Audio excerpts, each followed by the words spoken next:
These guys here, the most numerous. Red blood cells. So the red blood cells have what function? Carry oxygen. Carry oxygen to the tissues, remove CO2 from the tissues, take them back to the lungs. All right, good. How about these little blue things? Platelets. And what's their function? Blood clotting? Blood clotting. Hemostasis. Right, cessation of blood loss.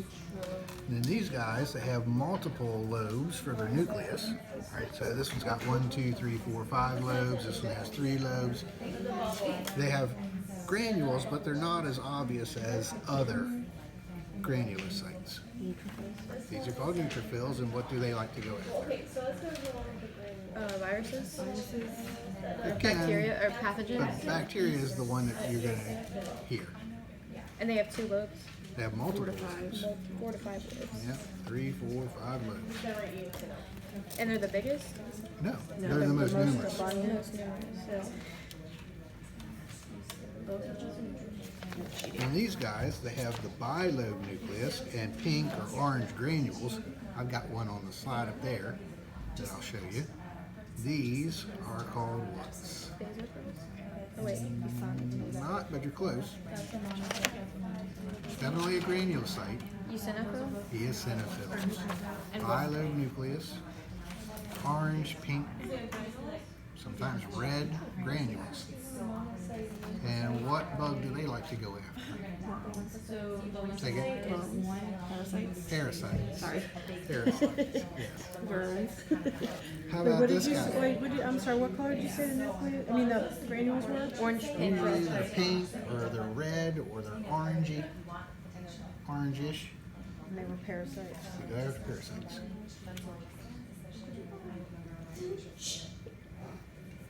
How about these guys with the nice blue granules?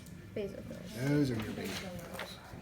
The things you'll likely hear people say about basophils is that they're multi-lobe, blue, dark staining granules, and they're multi-lobe. But most of the time you can't see the lobes.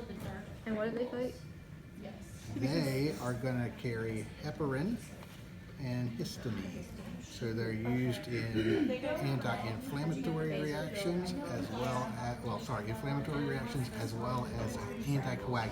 Heparin is an anticoagulant. Histamine is an inflammatory molecule. An anticoagulant would be like breaking up unwanted blood clots, right? Yep.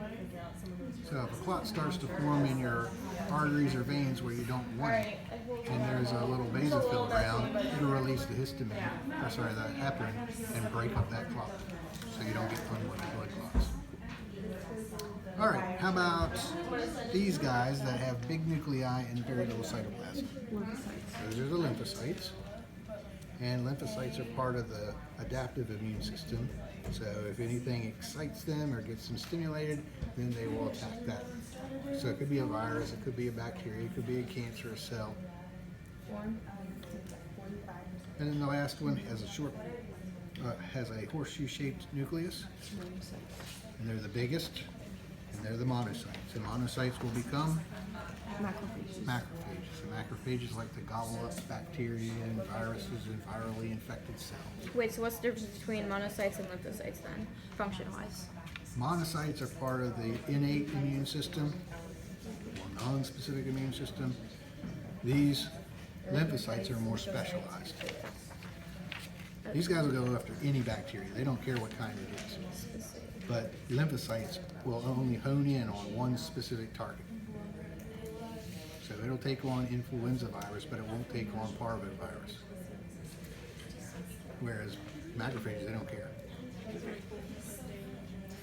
If it's cellular debris, they clean it up. So, but are the monocytes, are there different monocytes then that this monocyte only does, the influenza this one only does?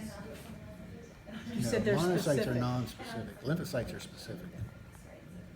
But she's saying, are there variations of lymphocytes that attack Wait, I thought you certain... said the lymphocytes attack anything. No, it's the That's the monocytes. monocytes.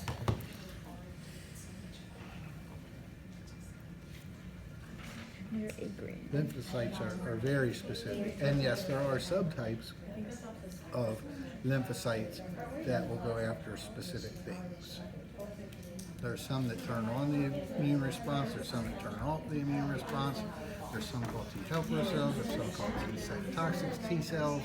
So you'll have one Natural lymphocyte that goes after a virus, there's another lymphocyte that does bacteria, another lymphocyte that does cancer cells. Oh no, yeah, I just You've turned my got one page. lymphocyte, I know, here I am.